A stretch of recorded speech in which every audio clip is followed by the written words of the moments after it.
మంగళ దండ కోరు వీరి పేరే.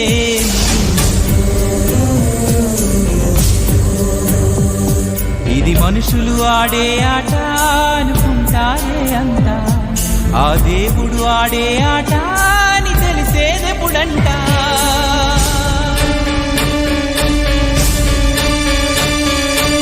అయ్యో ఈ ఆటకి అంతే లేదుగా, అయినా లోకానికి అలుపే రాదుగా.